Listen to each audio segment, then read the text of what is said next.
Olá, neste pequeno vídeo vamos falar de uma pequena função, a função map, que pode gerar alguma confusão no P5 porque há duas funções map quando estamos a trabalhar com o P5. Uma vem do JavaScript, dos arrays, quando se trabalham com arrays podemos utilizar o map, e depois no P5 temos a função, ou o método map, que faz o mapeamento de uma variável de um intervalo de dados até para outro intervalo de dados.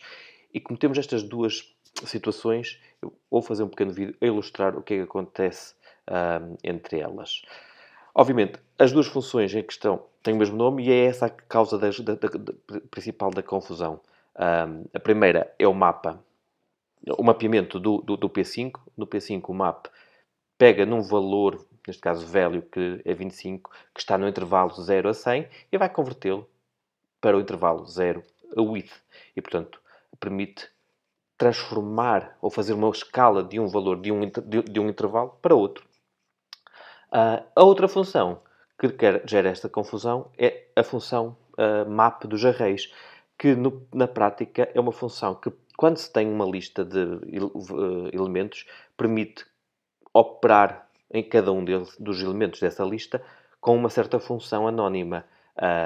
O exemplo que aparece aqui no protótipo, na Mozilla, é o mapeamento deste array 1, que tem os números 1, 4, 9 e 16, e que utiliza esta notação de uma função anónima com a seta para a direita, em que para cada elemento x vai fazer o dobro dele, vai fazer x vezes 2. Portanto, este mapeamento, esta função map é diferente. Eu tenho aqui um pequeno exemplo em que vou mostrar-vos a diferença entre o map do P5 e o map dos arrays num sketch em que a ideia é como é que nós podemos produzir uma pauta. Imaginemos que tínhamos o desafio de fazer uma pauta musical, que são 5 linhas horizontais, não é? E, portanto, como é que nós podemos fazer isto em P5? Ora bem, primeiro que tudo, vou parar esta pauta, vou fazê-la desaparecer, vou criar uma variável chamada pauta, onde vou guardar a nossa pauta. Depois, para que ela tenha aquela espessura de linha, para ser mais fácil de visualizar, vou mudar aqui o stroke. Stroke 8, 3, por exemplo. E a ideia da pauta é que nós temos uma pauta que tem 5 linhas. Pauta. E a pauta tem 5 linhas. Eu vou definir a pauta como sendo um array de posições, em que vai ser a primeira posição, vai ser na posição 0, a segunda posição, imaginemos, vai ser na posição 50, a terceira posição vai ser na posição 100, a quarta posição vai ser 150, e a quinta posição vai ser 200, não estou em erro. 1, 2, 3, 4, 5. Tenho ali 5 linhas horizontais. A ideia é dizer assim, uma pauta tem 5 linhas passadas nestas coordenadas. E, portanto, o que é que nós podemos pensar agora? Como é que eu vou tradicionalmente desenhar esta pauta? Tradicionalmente eu iria fazer um loop, por exemplo, para cada y da pauta, para cada coordenada y, não é? O que faço é desenhar uma linha, line, 0, y, até à largura do ecrã, na mesma altura y. E quando faço isto, cá está. Tenho ali a minha pauta. Só se vê em 4 linhas, porque a linha inicial está na posição 0. Portanto, se eu quiser, posso somar aqui, mexer y mais 10, y mais 10, para se ver em todas as linhas. Então, as 5 linhas. 1, 2, 3, 4, 5. Agora, isto é a forma tradicional de fazer esta operação. Como é que nós podemos fazer isto de outra forma? Mais rápida e, se calhar, até mais elegante, se pensarmos em termos do facto de termos na pauta uma lista de números, utilizando a função mapa dos arrays. E, portanto, nós podemos substituir este for loop por um pauta.map e vou mapear o quê? Vou mapear qualquer um destes elementos y a uma função que vai desenhar a linha. Ups, o que é que eu me enganei aqui? Y. E falta fechar os parênteses. Ponto e vírgula, claro. E, portanto, eu estou a mapear cada um dos elementos a uma operação que é dada por esta função anónima que está aqui dentro.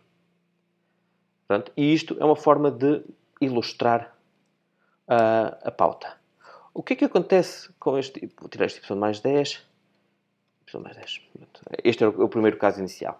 O que é que acontece agora, por exemplo, se nós não quiséssemos a pauta naquela posição em que está, na 0, 1, 2, 3, 4 linhas, estas 5 linhas que estão aqui com a linha 0, a linha inicial escondida, e quiséssemos transformar os valores 0, 50, 100, 150, 200 para outra posição. Obviamente, podíamos fazer, nesta função anónima, algo diferente. Dizer assim, ok, o y vai ser igual ao y mais 10, por exemplo. Movemos o y. Ou podemos fazer uma outra coisa, que é dizer assim, o y vai ser um mapa. E este mapa agora já não é o mapa de uma lista, é o mapa do P5. O que é que ele vai mapear? Vai mapear o valor de y, que nós sabemos que está no intervalo 0 a 200, porque está aqui assim na linha 5. O valor mais pequenino é o 0, o valor maior é o 200.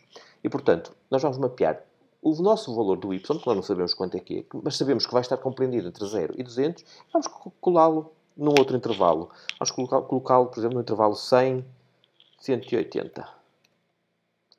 Ou seja, tivemos os parênteses. Ou seja, eu estou a dizer, eu quero que ele vá de 0, em vez de ir de 0 a 200, quero que vá de 100 a 180. E, portanto, ele neste caso, vai comprimir aquelas linhas todas para um tamanho mais pequeno. Cá está. Imaginemos que eu não quero que ele comprima de 100 até 180. Quero que ele vá de 300 a 380. 80 pixels. O valor mais pequeno.